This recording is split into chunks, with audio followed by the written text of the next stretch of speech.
Salut tout le monde, salut les épicurieux. Aujourd'hui, je vous parle de ça. Ça, c'est un petit bijou que je viens de recevoir et je vais vous le présenter. Une centrale électrique qui présente plein d'avantages, plein de hautes technologies. C'est un petit bijou que je vais vous présenter à l'intérieur parce qu'aujourd'hui, ça caille un peu. Ah, là, on est mieux. Ah, mais je vais vous expliquer pourquoi c'est un petit bijou. Je vais vous donner au moins 6 bonnes raisons de vous faire envie avec cette River 2. C'est un nouvel appareil que produit EcoFlow. Cette River 2 vient juste de sortir sur le marché. Alors elle a des avantages, elle n'est pas la seule d'ailleurs, elle commence une nouvelle série dont je vais vous parler tout à l'heure. Et dans les 6 raisons, une des premières raisons est surtout par rapport à ce que vous m'aviez dit auparavant dans la présentation de la River Pro, que j'ai toujours avec la Delta, et elle me rend service, il n'y a pas de souci. Mais c'était des lithium-ion. Celle-ci et toute la nouvelle série, ça va jusqu'à la Delta aussi, ce sont des lithium fer phosphate. Alors je sais que parmi vous, il y a des gens qui se méfient du lithium-ion, à juste titre ou pas. Celle-ci, elle présente aucun inconvénient de la précédente série. Et voilà, un premier avantage énorme. Du coup, lié à cette qualité, ça lui donne une très longue durée de vie. On peut, grâce à cette petite centrale électrique, bénéficier de 3000 cycles.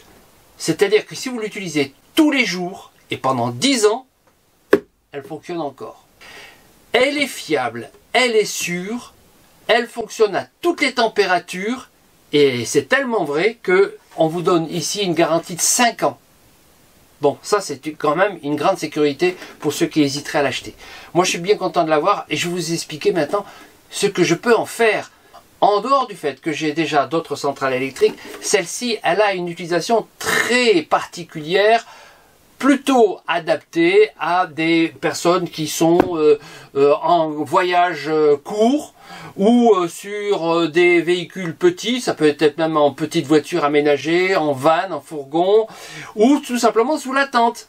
Parce que là, c'est quand même pratique, elle fait que 3,5 kg pour se déplacer, c'est transportable très facilement, c'est petit, ça se range facilement, et ça se charge très facilement. On peut en effet la charger en 1 heure.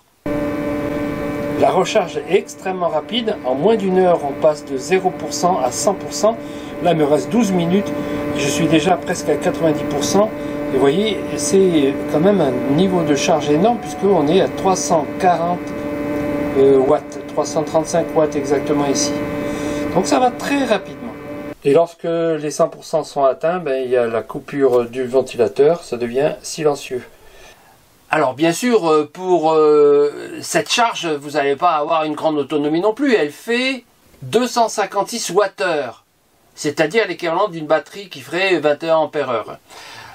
Alors évidemment, vous n'allez pas avec ça pouvoir l'utiliser très longtemps, mais ça peut dépanner pour plein de choses quand on est sous la tente par exemple, ou quand on est en voyage avec une autonomie faible par ailleurs, par rapport à ces batteries auxiliaires qu'on n'a pas par exemple, c'est le cas pour les voitures aménagées pour le camping par exemple. Elle se recharge en 1 heure de manière donc ultra rapide grâce à une fonction Extreme, 38% plus rapide que tout ce qui se faisait auparavant et que les concurrents ne font pas.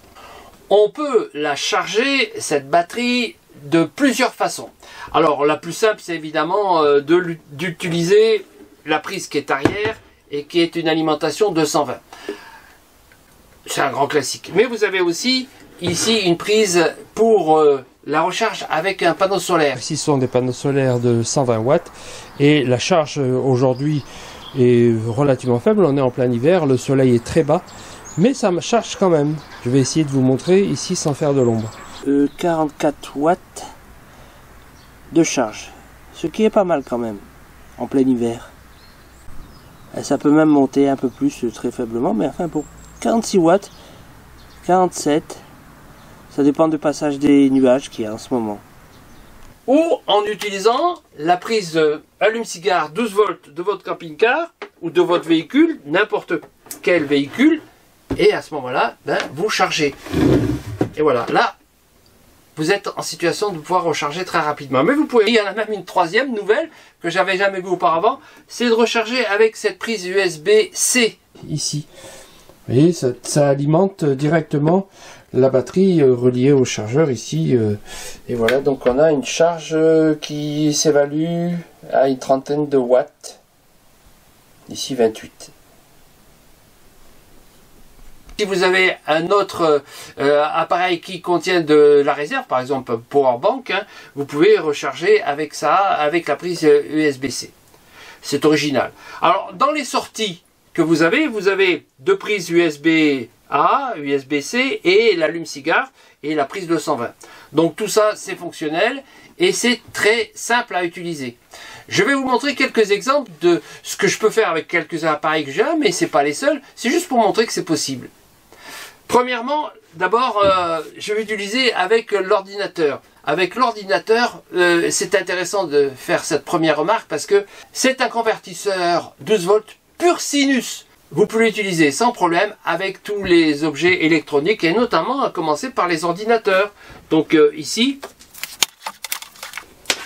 avec cet ordinateur, je peux le brancher ici.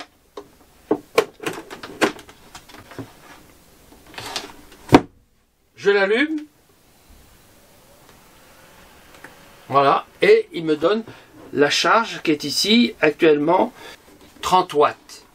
Ce qui n'est pas beaucoup. Ça peut aller jusqu'à 300 watts. Avec une utilisation en crête jusqu'à 600 comme tout ce que fait EcoFlow. Bah, c'est-à-dire que j'ai quand même pas mal de possibilités d'utiliser des appareils. 300 watts, c'est... Oh, évidemment, c'est pas avec ça que vous allez pouvoir utiliser la machine expresso, c'est sûr. Mais regardez ce que je peux faire. Je vais vous montrer ça. À commencer par recharger mon smartphone.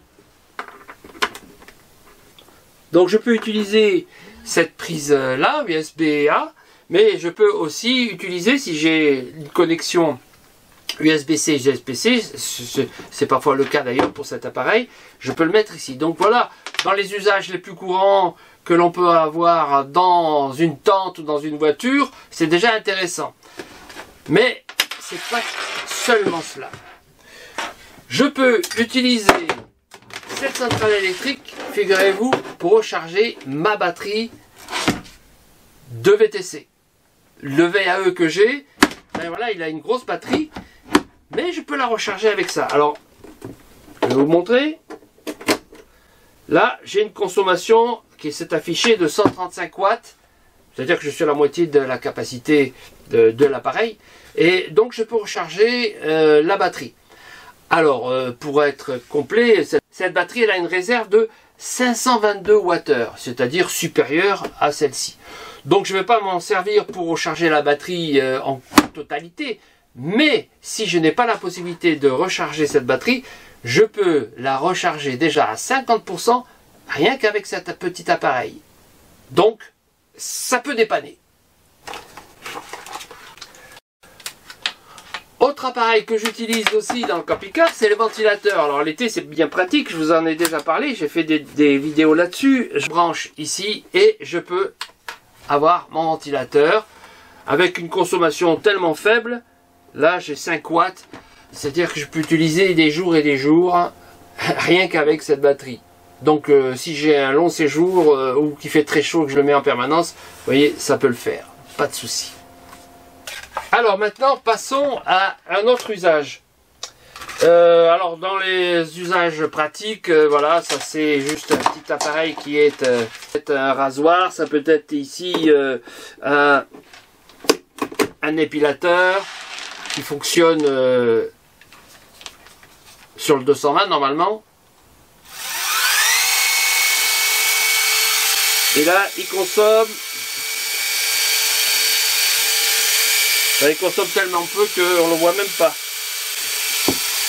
Je pourrais le laisser brancher pendant 20 heures, c'est ce qu'il me donnait comme information. Ce qui veut dire que bon, ça peut durer très très longtemps et ça peut rester toute une saison rien qu'avec ça. Qu'est-ce que je peux vous montrer encore? Je peux vous montrer ici avec la sèche-cheveux. Alors un sèche-cheveux, vous allez me dire, c'est puissant. Ben oui, c'est puissant. Celui-ci est très puissant.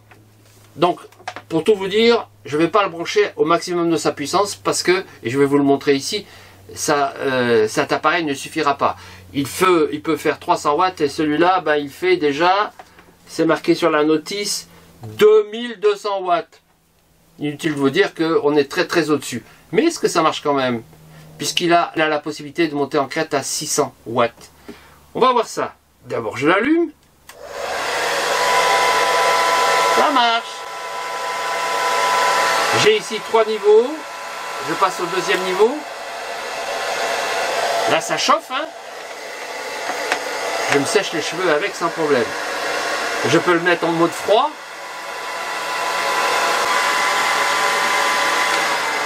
Là, il est en mode moyen et il consomme 308 watts. Oui, ça marche. Alors par contre, voyons ce qui se passe si j'accélère un peu. Là, ça marche plus. Alors ça marche plus parce que la puissance est devenue trop importante. La demande est devenue trop importante. Alors il a une sécurité, c'est-à-dire que quand vous dépassez ce qu'il est possible de faire, ben il s'arrête. C'est tout bête, hein. Donc je le débranche. Je le rallume. Et c'est reparti. Alors c'est reparti, ben, par exemple, je vais vous montrer que tout de suite après, je peux revenir à la situation antérieure. Et je le rallume.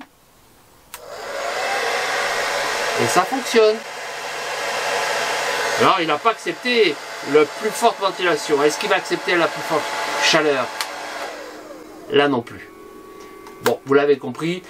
Ça peut dépanner, mais si vous avez la possibilité d'avoir un autre appareil moins puissant que celui-là, celui-là est vraiment très puissant, c'est l'équivalent d'une bouilloire, c'est l'équivalent d'un cuiseur à riz, et même plus, et c'est 3 fois plus que la machine à expresso. Donc évidemment, ça, c'est peut-être pas le plus important dans le cas d'un voyage itinérant.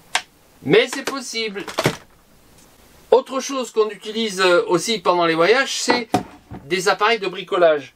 Eh bien, voilà ici une petite perceuse, un appareil qui peut être utile en camping-car. Moi, j'ai tout un tas d'outils électriques. Eh bien, lorsque la batterie est épuisée, je peux la remettre en charge, ma batterie. Et vous voyez que là, c'est allumé et elle consomme. Ben, je ne le vois même pas, c'est très faible. Je pourrais consommer ici la charge pendant 11 heures. C'est marqué ici 11 heures. Voilà quelques exemples et ce n'est pas les seuls. J'en ai encore un autre à vous montrer. Ça, c'est une lampe à LED que j'utilise pour l'éclairage dans le camping-car. Là, je l'ai enlevé pour vous le montrer, donc je suis moins éclairé normalement. Et voilà, c'est juste pour vous dire que si vous avez la nécessité d'éclairer, soit parce que vous êtes dans un chantier où il n'y a pas de 220 volts, vous vous baladez simplement avec ça et vous pourrez avoir de la lumière. Ou si vous êtes dans une tente, bien sûr, c'est peut-être pas avec ça que vous allez vous éclairer, mais vous avez une petite lanterne, etc., qui marche sur le 220 normalement, mais avec ça, ben, vous allez avoir du courant. Voilà. Et ça marche très bien. Et là, ça consomme que 24 watts. C'est pas beaucoup. Je pourrais en mettre 10 comme ça. Je peux faire un éclairage énorme. Énorme là où je suis. Hein. On peut faire la fête avec. Hein. Ouh, ça flash. Hein. Alors, je vais arrêter maintenant de vous montrer les utilisations qu'on peut en faire et reprendre les informations générales. Donc, vous avez vu, cette centrale électrique, elle est légère, elle se charge facilement, elle a une longue durée de vie, elle a une puissance suffisante pour la plupart des outils que l'on peut utiliser dans un véhicule de voyage, et en particulier pour ceux qui voyagent en tente, parce que, évidemment, c'est petit et c'est facile à mettre dans les bagages. Il est possible aussi de l'utiliser pour une fonction qui n'est pas courante, c'est que si vous avez des coupures de courant, il suffit de l'alimenter ici au 220 dans votre domicile et d'utiliser la sortie qui est ici pour alimenter un appareil. Alors pourquoi je dis ça? Parce que en fait, si vous avez une coupure de courant, Ce qui peut arriver de manière très désagréable quand vous êtes en train de regarder un match de foot et que vous n'avez plus la suite. Alors c'est la saison justement des matchs de foot. Eh bien, lorsque vous êtes en situation d'avoir une coupure de courant, vous avez une interruption de l'appareil que vous utilisez. Eh bien avec ça non, parce que si vous le laissez alimenter ici, il va se recharger en continu et quand il sera plein, et ça s'arrêtera. Par contre, si vous utilisez un appareil en sortie, eh bien, lorsqu'il y a une coupure de courant, lui, en 30 millisecondes, il prend la suite. C'est-à-dire que pratiquement, c'est imperceptible pour vous. Alors, il y a des appareils qui sont susceptibles de mal fonctionner à cause de cette micro-coupure. Donc attention à l'utilisation, par exemple, sur des appareils médicaux qui nécessitent une absence complète de rupture de courant. Mais à part ça, voilà une utilisation qu'on peut avoir en cas de coupure de courant à la maison. Donc on n'est plus dans le registre du voyage, mais à la maison c'est pratique. Ça peut vous dépanner aussi, comme on l'avait déjà vu avec les autres centrales électriques que je vous ai déjà présentées, ça peut vous dépanner pour ouvrir un store ou ouvrir le portail qui est resté fermé alors qu'il n'y a plus de courant. Enfin, pour terminer, vous pouvez suivre la qualité de la charge et de l'utilisation grâce à une application qui est la même que celle que j'ai déjà montrée pour les autres EcoFlow et qui permet de suivre l'utilisation sur son smartphone. Il vous suffit de télécharger l'application EcoFlow. Vous allez y retrouver, si vous avez déjà d'autres, comme c'est mon cas ici, la River Pro et la Delta, vous allez retrouver automatiquement la nouvelle River 2 qui n'a pas besoin d'être configurée spécifiquement.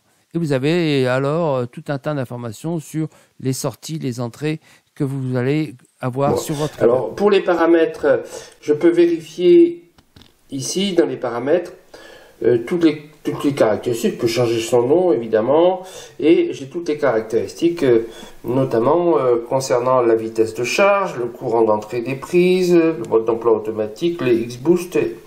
Enfin bref, il y a tout un tas de choses que je peux avoir d'informations. Je vais par exemple regarder les caractéristiques techniques. Si jamais cette mini centrale légère, pratique, ne vous convient pas parce qu'elle n'est pas assez puissante, sachez que comme dans les autres séries River, ça c'est la plus petite, donc la meilleure marché, vous pouvez upgrader avec les autres comme je vous le montre ici.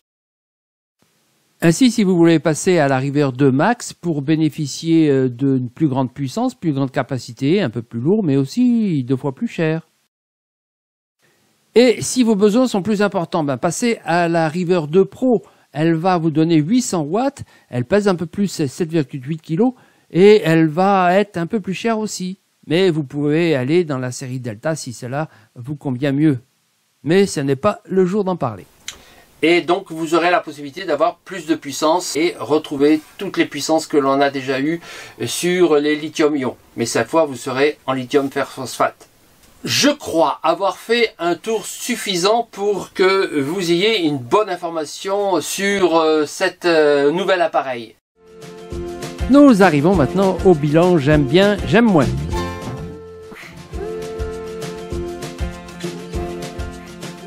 Pour moi, la première des qualités, c'est le fait que ce soit des lithium fer phosphate. C'est très sécurisant. On pourra être séduit par sa petite taille et sa légèreté facile à caser dans tous les véhicules. Et ces River vont nous rendre bien des services puisqu'on peut y brancher vraiment beaucoup d'appareils et facilement. Notamment par le fait que l'on peut upgrader les appareils en montant en gamme. Ah, pour les j'aime moins, franchement, à part le fait que ça coûte cher quand même, l'investissement est important, mais les avantages sont tellement nombreux. Maintenant, si ça vous intéresse, vous pouvez toujours aller voir d'un peu plus près sur le site d'EcoFlow et de voir les produits que vous pouvez avoir associés à ça, comme des panneaux solaires, etc. Ou d'autres outils peut-être plus performants que celui que je vous présente aujourd'hui, car ils existent. D'ailleurs, à ce propos, je pense que je vais commander le générateur dual qui fonctionne au GPL et à l'essence. Alors c'est un sujet que beaucoup d'entre vous ont abordé lorsque j'ai présenté notamment la Delta, et qui me disent ouais, moi j'ai un générateur, c'est bien plus pratique, etc. Eh bien, ils m'ont presque convaincu, mais pas pour le camping-car, parce que ça je reste convaincu que c'est pas bien, mais par contre pour la maison, ça peut m'intéresser. Alors j'espère que je vais l'avoir, et ça sera donc l'objet d'un futur tuto. Je vous dis bye bye, je vous dis à bientôt, je vous dis n'oubliez pas de vous abonner si vous ne l'êtes pas encore, mettez des likes, mettez des commentaires, je les attends, j'y réponds. Je vous dis donc bye bye, je vous dis à bientôt.